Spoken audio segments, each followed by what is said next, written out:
Hey everybody, it's Todd at Tunnel Vision Hoops. A friend and colleague of mine, Andrea, is building a high tunnel at a local school, and I agreed to go and help out today with some of the build. So we're gonna head out to this school, check out the high tunnel, check out its sizing, and we'll talk through some of the features that it will have, and yeah, maybe you can learn something from it. So before we go out, we gotta remember, always bring your water, always bring your hat, and never forget your marker. Let's go. I told her I'd bring a ladder, so let's get this thing loaded in my truck. I miss having a truck. That wasn't too bad.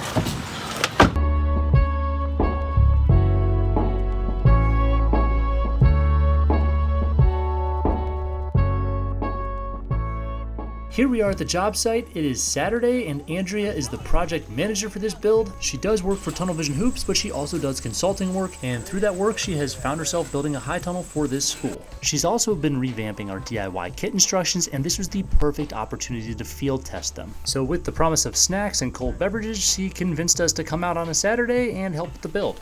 Hello. We need to finish. What are you doing here? I have no idea. That's the right answer. Yeah, we're building a hoop house. Just tell me, while you're holding this ladder, what are you doing here today? If you can assist William, I'm not quite sure, but it's fun. There. Ready? B-roll.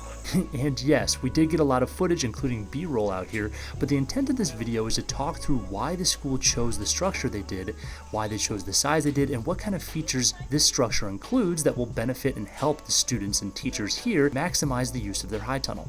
So let's talk to Andrea for a little bit to figure out what this school got and why they got it. We're here at Laurel School building this structure because they are going to use it for their students. This is an outdoor school, and so this allows them to have a little bit more workspace in the winter time and in the shoulder seasons. So they're going to use this area to plant different crops, do experiments between the beds, and they're also going to use it to start seeds for a native plant sale that will be happening in the spring.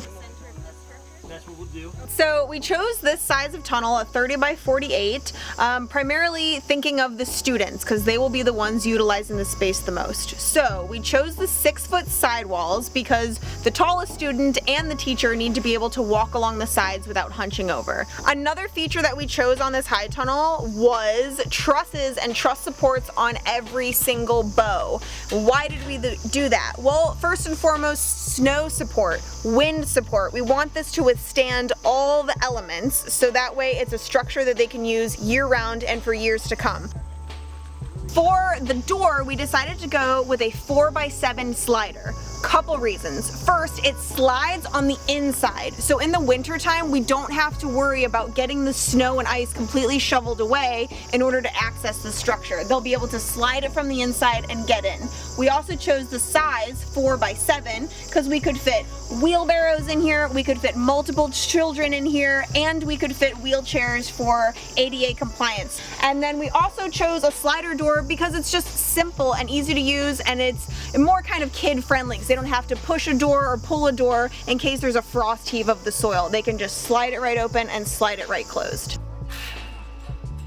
Then we also wanted to make sure we had space for a classroom and also growing space. There's enough space to walk through the beds for any size students. You could have one student on this side and one student on this side, and you could all reach and get to what you needed to get to. And also the height prevents students from having to bend over. It prevents weeds from coming through. So this was really the perfect size in order to be sustainable, which was one of our goals, and sustainable and accessible, because you can even bring a wheelchair in here, pull it sideways, and you could reach into the sides as well.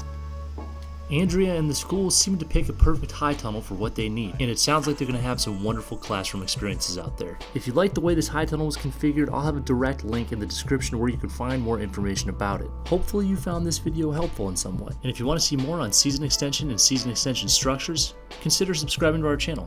Thanks for watching.